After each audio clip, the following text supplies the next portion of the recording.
and welcome to A Taste of Torah. I'm Rabbi Gavi Ruit, and our Torah portion this week is Parashat T'rumah. In this week's portion, the Israelites begin the important task of building the Mishkan, or the portable temple to Adonai. The Mishkan was the meeting place for God and the Jewish people that they took with them everywhere they traveled through the desert. I've always seen the Mishkan sort of as God's Winnebago, meandering from Israelite camping site to camping site as they head for the Promised Land. But in order to build this traveling, gathering tent, the Israelites need resources and manpower. So Parashat T'rumah opens with God telling Moses to tell the Israelite people to bring me gifts. You shall accept gifts from me from every person whose heart so moves them. And let them make me a sanctuary that I may dwell among them. The gifts God spells out include everything from gold and silver to fine yarns and tanned skins to specially aromatic spices and precious stones. Basically, everything you'd need to build a beautiful and portable edifice. Anyone who's ever been a part of a capital campaign for a synagogue or a Jewish organization is familiar with this bit of Torah.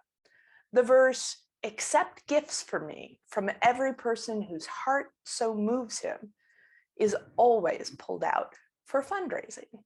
And in that sense, this part of Torah is about something physical and concrete, the building of the Mishkan, or say the remodeling of a synagogue sanctuary.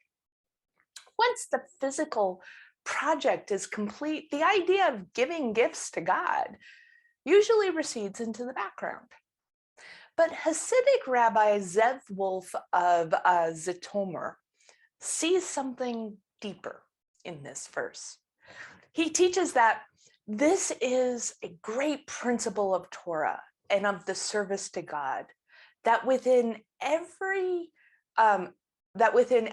in the universe, there is a hint of wisdom, so that enlightened people can awaken their hearts within them to the service of their Creator, even when eating and drinking and buying and selling.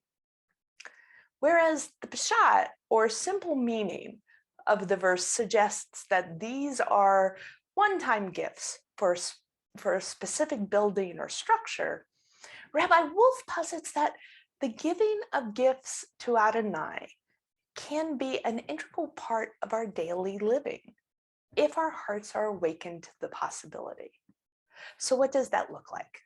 Well, when we awaken our hearts and choose to respond to the needs of those around us, we are giving to God. When we use our time and resources to uplift those who are downtrodden and vulnerable, it's a gift to Adonai. We give when we show kindness and compassion to strangers in distress. When we awaken ourselves to the possibility of giving to God, the opportunities to do so present themselves naturally. The Israelites gave to Adonai so they could build a structure for God. Their giving created a physical place for God's presence. When we give to God, by living with an awakened heart and responding to those in need, we build something too, a spiritual edifice for God's presence. The first Mishkan brought God physically close. We have the power to bring God's presence close spiritually. Shabbat Shalom.